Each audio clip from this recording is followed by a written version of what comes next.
고대 그리스의 신화 속 그 모든 신들 위에 군림하며 천지를 호령했던 존재.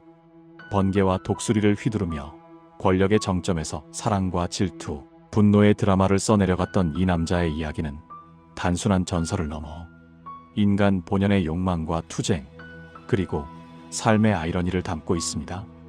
신들의 왕, 제우스. 그의 이야기는 과연 우리에게 어떤 교훈과 흥미를 안겨줄까요?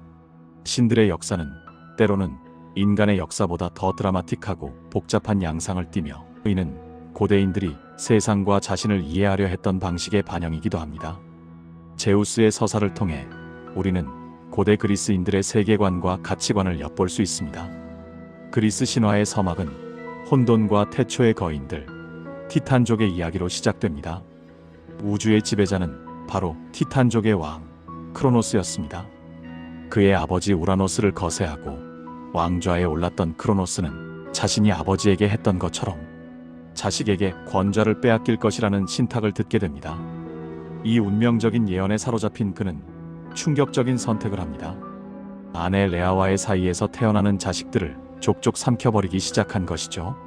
갓 태어난 헤스티아, 데메테르, 헤라, 하데스, 포세이돈은 모두 아버지의 입속으로 사라져버렸습니다.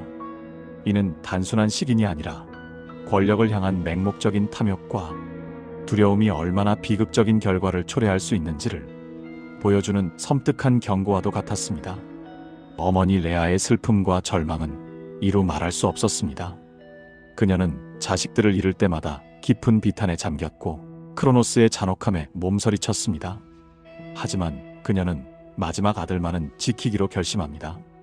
크로노스가 다음 아기를 삼키려 할 때 레아는 돌덩이를 강보에 싸서 그에게 건네주었고 크로노스는 아무것도 모른 채 그 돌을 삼켜버렸습니다.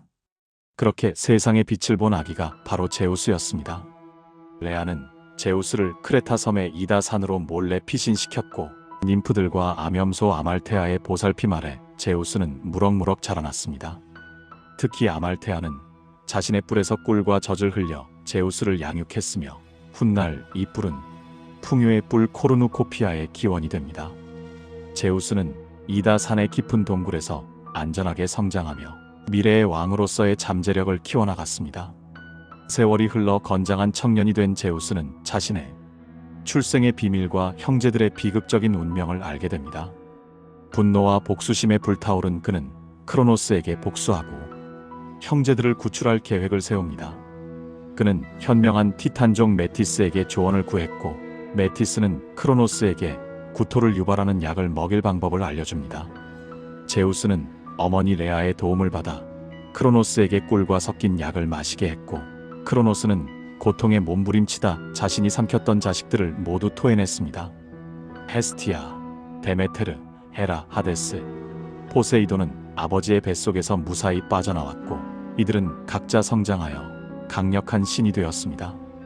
이 극적인 구출 작전은 올림포스 신들의 시대가 임박했음을 알리는 신호탄이었습니다. 그 이후 제우스를 주축으로 한 올림포스 신들과 크로노스가 이끄는 티탄족 사이에는 전례 없는 대전쟁, 바로 티타노마키아가 발발합니다. 이 전쟁은 무려 10년 동안이나 지속되며 천지를 뒤흔들었습니다. 대지는 갈라지고 하늘은 번개로 뒤덮였으며 바다는 폭풍우에 휩싸였습니다. 올림포스 신들은 키클롭스와 헤카톤 케이레스의 도움을 받았습니다. 이들은 한때 크로노스에 의해 타르타로스에 갇혀 있었으나 제우스가 풀어주면서 올림포스 신들의 강력한 동맹이 되었습니다. 키클롭스는 제우스에게 강력한 번개와 천둥을, 포세이돈에게는 대양을 가르는 삼지창을, 하데스에게는 그림자처럼 보이지 않게 하는 투구를 만들어 주었고 이 강력한 무기들은 전쟁의 판도를 바꾸는데 결정적인 역할을 했습니다. 헤카톤 케이레스는 100개의 팔로 수많은 바위를 던져 티탄족을 압도했습니다. 결국 올림포스 신들의 승리로 전쟁은 막을 내렸습니다.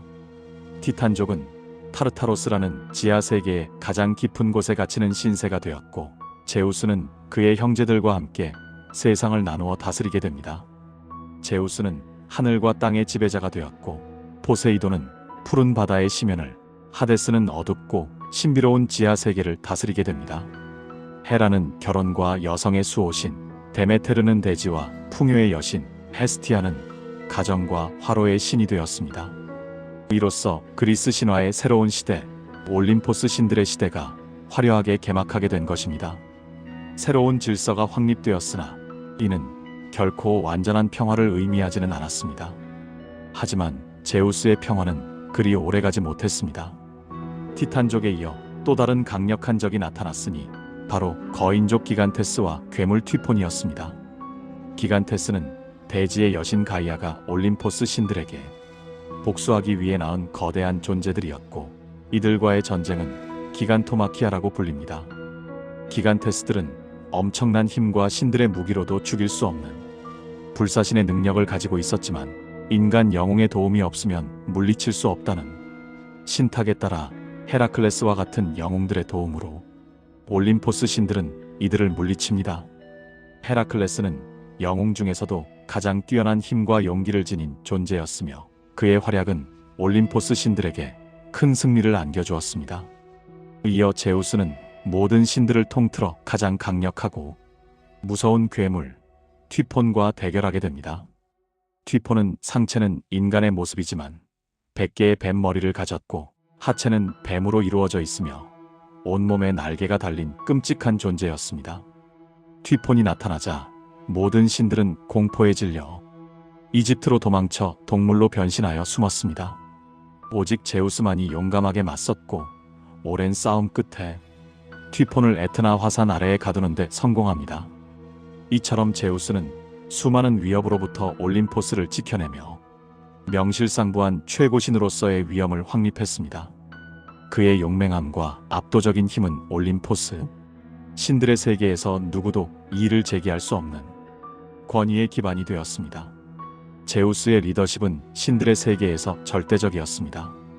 그는 올림포스 평의회를 주재하고 신들과 인간들의 분쟁을 중재하며 정의와 질서를 수호하는 역할을 담당했습니다. 그의 결정은 곧 법이었고, 그의 번개는 누구도 거스를 수 없는 권위의 상징이었습니다. 신들의 세계를 안정화하고 혼돈을 질서로 바꾸는데 핵심적인 역할을 수행했습니다. 하지만 제우스는 단순한 강력한 통치자에 그치지 않았습니다. 그는 지혜의 여신 메티스, 질서의 여신 테미스, 기억의 여신 무네모시네 등 다양한 여신들과 관계를 맺으며 수많은 자식들을 낳았습니다. 이 자식들은 아테나, 아폴론, 아르테미스, 헤르메스, 디오니소스 등 올림포스의 중요한 신들이나 강력한 영웅들로 성장하여 신화의 세계를 더욱 풍성하게 만들었습니다. 이들은 각자의 영역에서 권능을 발휘하며 그리스 신화의 중요한 축을 이루게 됩니다. 특히 지혜의 여신 메티스와의 사이에서 태어난 아테나는 제우스의 머리에서 완전 무장한 채 태어났다는 전설을 가지고 있습니다. 이는 제우스의 지혜와 전략적 사고를 상징하며 아테나가 지혜, 전쟁, 공예의 여신으로 존경받는 배경이 됩니다. 메티스는 제우스가 삼켜버린 여신이었기에 그녀의 지혜가 제우스에게 흡수되어 아테나를 탄생시켰다는 독특한 신화는 제우스의 비범함을 더욱 강조합니다.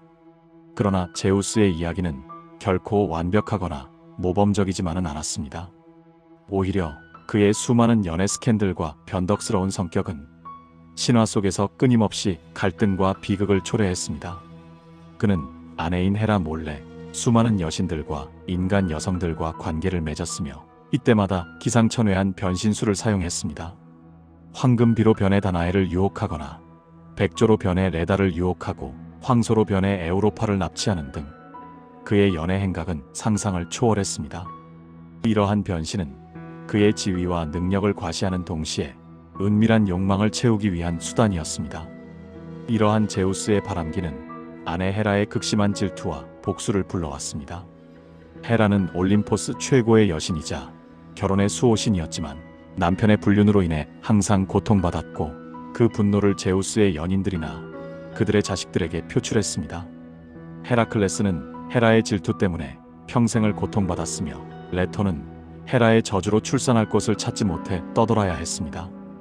이처럼 제우스의 개인적인 욕망은 주변의 많은 이들에게 고통과 시련을 안겨주었지만, 역설적으로 신화 속에서 다양한 영웅들의 탄생과 중요한 사건들의 발단이 되기도 했습니다. 그의 불륜이 없었다면 그리스 신화의 수많은 영웅담은 존재할 수 없었을 것입니다. 제우스의 이야기는 단지 고대 그리스의 상상력의 산물에 그치지 않습니다. 그의 일생과 행동은 당시 인간들이 생각했던 권력, 사랑, 정의, 복수와 같은 근원적인 주제들을 반영하고 있습니다. 최고의 권력을 가진 존재조차 욕망과 감정에서 자유로울 수 없다는 점은 인간 본연의 모습을 보여줍니다. 또한 강력한 리더십과 지혜를 보여주는 동시에 약점과 결점을 지닌 그의 모습은 완벽하지 않은 존재가 세상을 이끌어가는 현실과도 맞닿아 있습니다. 고대인들은 신화 속 신들의 모습을 통해 인간 사회의 다양한 측면을 이해하고 설명하려 했던 것입니다. 제우스는 신화 속에서 단순한 번개의 신이 아니었습니다. 그는 법과 질서의 수호자이자 동시에 정욕에 사로잡힌 존재였고 현명한 통치자이면서도 잔인한 복수자였습니다. 그의 이야기는 선과 악, 정의와 불의, 사랑과 증오가 뒤얽힌 복잡한 인간 사회의 축소판과 같습니다. 신들의 왕이 지닌 이중성은 인간의 본성에 내재된 모순과 양면성을 상징적으로 보여줍니다. 결국 제우스의 이야기는 우리에게 질문을 던집니다. 진정한 권력이란 무엇이며 그 권력을 어떻게 사용해야 하는가? 욕망과 책임 사이에서 우리는 어떤 선택을 해야 하는가? 그리고 인간의 본성 안에 존재하는 다양한 모습들을 어떻게 이해하고 받아들여야 하는가? 이러한 질문들은 시대를 초월하여 오늘날에도 유효하며 우리 자신의 삶을 돌아보게 만듭니다. 수천 년이 지난 지금도 제우스의 신화가 끊임없이 회자되고 연구되는 이유가 바로 여기에 있습니다. 그의 이야기는 단순한 옛날 이야기가 아니라 인간 존재의 깊은 곳을 탐구하게 만드는 영원한 물음표를 던지는 거울과도 같은 것입니다. 신들의 왕 제우스, 그의 파란만장한 삶을 통해 우리는 우리 자신과 세상에 대한 깊이 있는 통찰을 얻을 수 있습니다. 이것이 바로 그리스 신화 그리고 제우스의 이야기가 오늘날까지도 우리에게 주는 가장 큰 교훈이자 흥미로운 지점일 것입니다. 그의 신화는 단순한 유희를 넘어 인류가 오랫동안 씨름해온 근본적인 질문들에 대한 답을 찾으려는 지혜로운 시도였음을 깨닫게 됩니다. 우리는 제우스의 이야기 속에서 영원히 변치 않는 인간 본연의 모습을 발견할 수 있습니다.